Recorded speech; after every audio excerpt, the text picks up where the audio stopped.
नमस्कार स्टूडेंट। आज के इस लेक्चर में हम क्लास 8 से एक्सरसाइज 16.3 को डिस्कस करेंगे।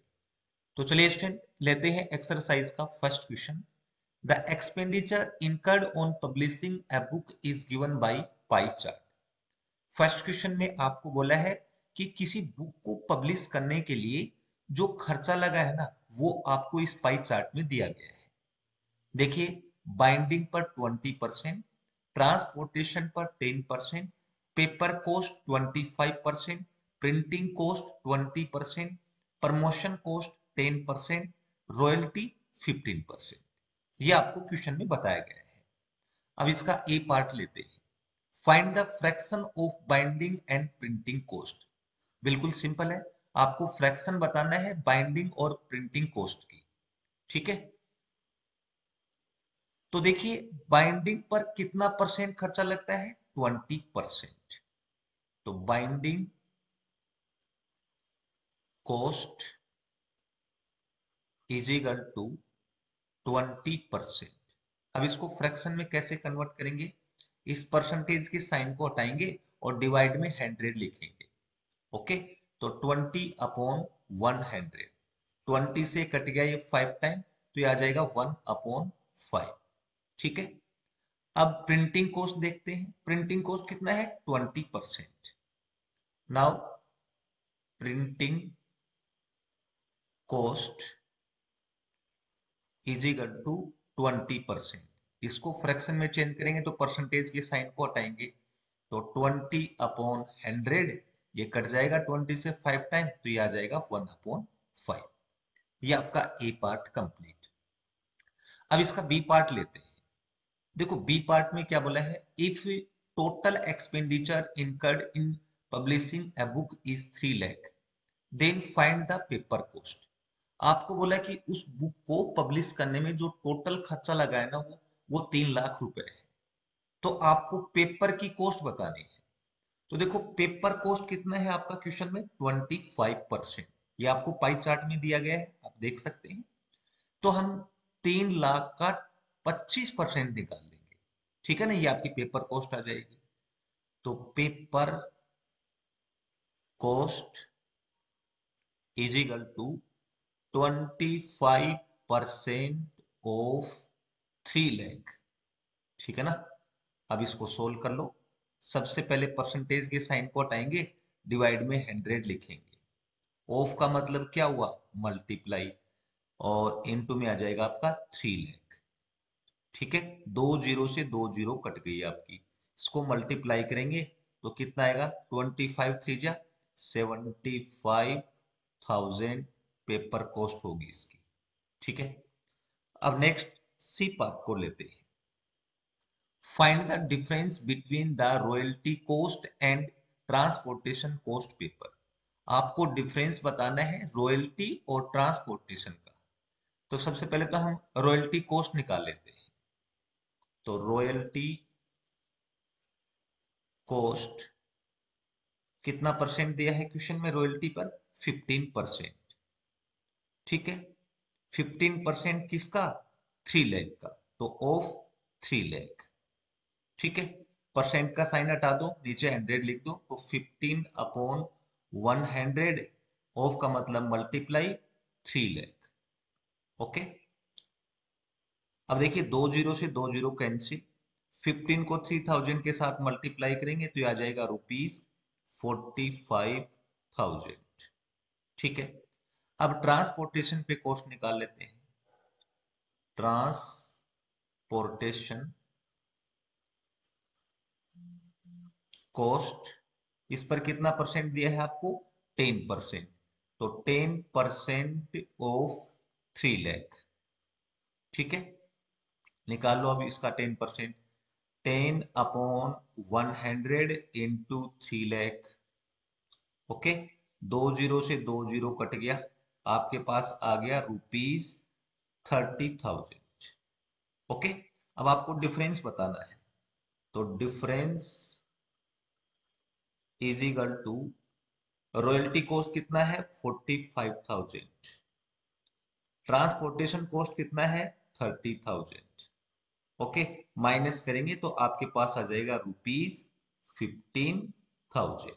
ये इसका आंसर आ गया। ठीक है, तो ये आपका फर्स्ट क्वेश्चन कंप्लीट। देखिए सेकंड क्वेश्चन में आपको दिया है the pie chart shows the different types of drinks sold at A stall. जैसे कि आपको पाई चार्ट में दिया गया है ए portion which is the most popular drink. आपको बताना है कि इनमें से कौन सी मोस्ट पॉपुलर ड्रिंक है। देखो सबसे पहले तो हम इन ड्रिंक्स को परसेंटेज और फ्रैक्शन में कन्वर्ट कर लेते हैं, उसके बाद हम इन क्वेश्चंस को सोल्व करेंगे। ठीक है, तो फर्स्ट ऑफ ऑल हम लेते हैं टी को। देखो टी की परसेंटेज कितनी दी गई है 25। इसको हम फ्रैक्शन में कन्वर्ट करेंगे। कैसे करेंगे, परसेंटेज के साइन को रिमूव करेंगे और डिवाइड में 100 लिखेंगे। तो 25 अपॉन 100, 25 से 100 कट जाएगा 4 टाइम, तो इसकी फ्रैक्शन आ जाएगी 1/4। ठीक है, परसेंटेज और फ्रैक्शन में आ गया।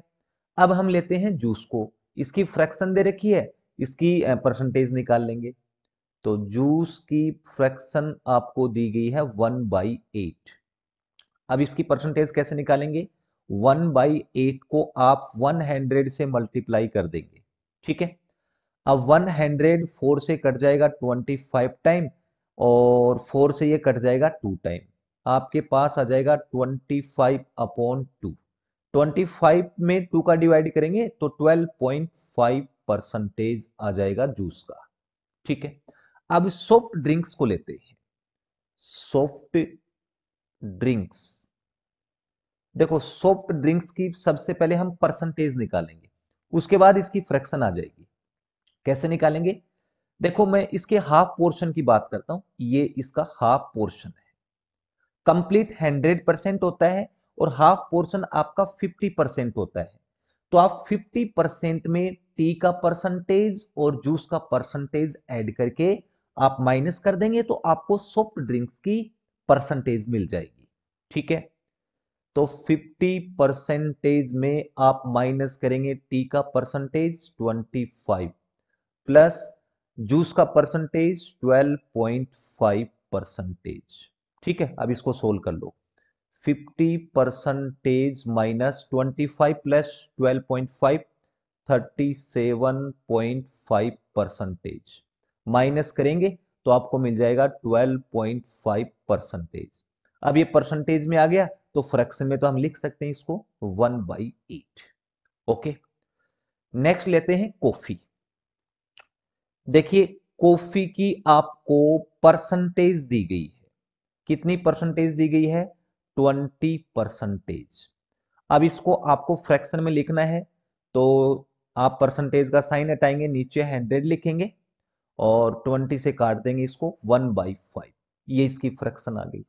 नेक्स्ट मिल्क, मिल्क की आपको परसेंटेज दी गई है 5। ठीक है, इसकी फ्रैक्शन निकाल लेते हैं। तो 5/100, अब 5 से 100 कट जाएगा 20 टाइम, तो 1/20 आ गया। ठीक है, उसके बाद देखो एनर्जी, एनर्जी को बाद में निकालते हैं, पहले लेमनेड को निकाल लेते हैं। देखो लेमनेड की फ्रैक्शन दे रखी है, लेमनेड इज इक्वल टू, इसकी फ्रैक्शन दी है 1/10। परसेंटेज में कन्वर्ट करेंगे तो 100 से मल्टीप्लाई कर दो, एक जीरो से एक जीरो कट गया, ये आ गया आपका 10%। अब एनर्जी ड्रिंक्स को हम आराम से फाइंड आउट कर लेंगे। कैसे करेंगे, देखो ये कंप्लीट आपका 50% है, कॉफी की परसेंटेज पता है, मिल्क की हमने निकाल ली और लेमनेड की निकाल ली। 50 में से इन तीनों को ऐड करके माइनस कर देंगे तो आपको एनर्जी ड्रिंक्स मिल जाएगी। तो energy drinks is equal to 50% में आप माइनस कर दो कॉफी का परसेंटेज 20 प्लस मिल्क का परसेंटेज 5 और लेमनेड का 10। ठीक है, अब इसको सोल्व कर लो। 50% माइनस 20 प्लस 5 25 प्लस 10 35%, यानी कि आपके पास आ गया 15%। ठीक है, अब 15% को आप फ्रैक्शन में कन्वर्ट करेंगे तो 15/100। अब ये आपका कटेगा क्या, 5 से कट जाएगा, 5 से 3 टाइम और ये 20 टाइम। ओके, सभी को मैंने फ्रैक्शन और परसेंटेज में कन्वर्ट कर दिया, कोई दिक्कत नहीं। अब हम आंसर देते हैं ए पोर्शन का। ओके, अब आप देखो इन सभी ड्रिंक्स में जो टी का फ्रैक्शन है, परसेंटेज है, वो सबसे बड़ा है 1/4। तो पहले का आंसर आ जाएगा टी। ठीक है, अब मैं बी पार्ट को लेता हूं। बी पार्ट में बोला है what fraction of the drinks sold were soft drinks. अब देखो सॉफ्ट ड्रिंक का फ्रैक्शन क्या है 1/8, तो दूसरे का आंसर हो गया 1/8। अब C portion, what percentage of the drinks sold by energy drinks, पहले निकाल रखा है, इसका आपको परसेंटेज बताना है, तो सी का आंसर हो जाएगा 15%। नेक्स्ट डी को लेते हैं।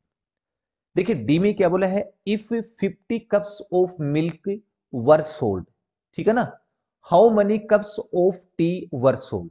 देखो आपको यहां मिल्क के कप सोल्ड किए गए हैं, आपको टी का बताना है।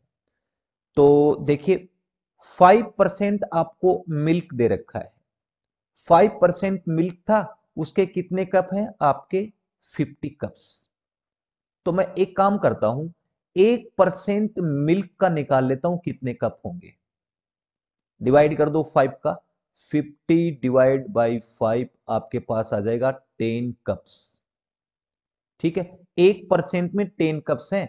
अब हम टी का आराम से निकाल लेंगे, टी के कितना परसेंट है 25%, तो देर फोर 25% टी इजिकल टू 1% का 10 कप है, तो 25 का 25 से मल्टीप्लाई करेंगे तो आपके पास आ जाएगा 250 कप्स, ये इसका आंसर होगा। ठीक है, तो ये आपका second question complete. Next third question में आपको ये नीचे टेबल दी गई है, हमें इस टेबल से पाई चार्ट को बनाना है। तो देखो सबसे पहले तो मैं ये जो आपको फ्रीक्वेंसी दी गई है इनको ऐड कर लेता हूं, जिसको हम सिग्मा एफ से डिनोट करते हैं। ओके, सिग्मा एफ का मतलब होता है ऐड करना। तो जब हम इनको ऐड करते हैं ना, तो इनका टोटल आएगा 180। ठीक है, अब नेक्स्ट क्या करना है, ये जो आपको रेटिंग दी गई है ना ए बी सी डी, इन सब का सेंटर का एंगल निकालेंगे। सेंटर का एंगल बोल सकते हैं या फिर एंगल ऑफ सेक्टर बोल सकते हैं, एक ही बात है। अब एंगल ऑफ सेक्टर कैसे निकालते हैं, value of item upon sum of values of all items into 360 degree. ठीक है, अब हम ए का सेंटर का एंगल निकालते हैं। तो ऊपर क्या आएगा, वैल्यू ऑफ आइटम ये आपको दे रखी 45, तो ऊपर लिखेंगे 45 और अपॉन में सम 180 और इनटू में 360। अब 360 कट जाएगा 180 से 2 टाइम, 2 इंटू 45 ये आ जाएगा 90 डिग्री। ओके, अब बी का निकालते हैं, 35 अपॉन में 180 और इनटू में 360, अगेन 2 टाइम कट जाएगा, 2 इंटू 35 ये हो जाएगा 70। अब आगे की मैं डायरेक्ट निकाल लेता हूं, 70 को 2 से मल्टीप्लाई कर दो 140 डिग्री, फिर 30 को आप 2 से मल्टीप्लाई कर दो, ये आ जाएगा 60 डिग्री। ठीक है, ये हमने इनके सेंटर के एंगल फाइंड आउट कर लिए। ठीक है, अब आपको क्या करना है, इन एंगल्स को आपको सर्कल में ड्रॉ करना है। ठीक है, तो उसके लिए आप क्या करेंगे, एक सर्कल को ड्रॉ करेंगे। आप कोई भी रेडियस का सर्कल लेंगे, मैं यहां 3 सेंटीमीटर रेडियस का एक सर्कल लेता हूं। ठीक है, अब इसकी रेडियस को सेंटर से ज्वाइन करेंगे। ओके, तो ये मैं इसकी रेडियस को ज्वाइन कर दिया सेंटर से। अब आपको प्रोटेक्टर को लेना है। ठीक है ना, प्रोटेक्टर को थोड़ा सा मैं बड़ा कर लेता हूं, और प्रोटेक्टर की जो बेस लाइन है ना, वो आपको इसके ऊपर रखनी है। ठीक है, जैसे कि आप देख रहे हैं, थोड़ा सा बड़ा कर देता हूं मैं इसको, अब बिल्कुल इसके बराबर है। सबसे पहले आपको 90 डिग्री एंगल बनाना है, तो आप राइट साइड से काउंट करेंगे 10 20 इस तरीके से, ये आपका 90 डिग्री है, इस पे मैंने मार्क कर दिया। और आप स्केल लेंगे और स्केल की हेल्प से इसको आप ज्वाइन करेंगे। ठीक है ना, मैं बिना स्केल इसको ज्वाइन कर देता हूं। ओके, अब यहां आप 90 डिग्री लिखेंगे और ये ए का पोर्शन था, तो इसमें ए लिख देंगे। नेक्स्ट आपको 70 डिग्री बनाना है, ठीक है ना। तो प्रोटेक्टर का जो बेस है ना, जो अभी आपने 90 डिग्री बनाया है उसके ऊपर ही रखना है, और आपको 70 डिग्री काउंट करना है राइट साइड से, ठीक है ना। 10 20 30 40 50 60 और ये आपका 70, यहां 70 पे आपको मार्क करना है। फिर से आपको स्केल लेना है और इसको ज्वाइन कर देना है। मैंने ये स्केल लिया और इसको ज्वाइन कर दिया, ठीक है। अब आपको क्या करना है, यहां 70 डिग्री लिखना है, ये आपका 70 डिग्री, और ये किसका पार्ट है, बी का, तो यहां आपको बी लिखना है। नेक्स्ट देखो 140, 140 को हम बाद में ड्रॉ करते हैं, पहले 60 डिग्री को ड्रॉ कर लेते हैं। तो फिर से आपको कंपास का जो सॉरी प्रोटेक्टर का जो बेस है ना, वो जो अभी आपने 70 डिग्री का एंगल बनाया है उसको बेस मानते हुए आपको चलना है, ठीक है। अब यहां से आप काउंट करो 60, ये देखो आपका 60 ये है, यहां आपको मार्क कर देना है, ठीक है। ये आपको दिख नहीं रहा, मैं यहां मार्क कर देता हूं, और स्केल लेंगे और इसको ज्वाइन कर देंगे, ठीक है। ये मैंने स्केल लिया और इसको मैं मार्क कर देता हूं यहां से, ये आपका 60 डिग्री का एंगल हो गया, ठीक है। बाकी बच गया ना वो 140 का ही है, तो यहां आपको लिखना क्या है, 60 डिग्री, और ये पोर्शन है आपका डी का, बाकी बच गया वो 140 डिग्री, और ये आपका सी का पोर्शन है, ठीक है स्टूडेंट। तो ये आपने पाई चार्ट को बना दिया, तो ये आपका third question complete. Dear student, आज की वीडियो में इतना ही, मिलते हैं नेक्स्ट वीडियो में, तब तक के लिए बाय बाय।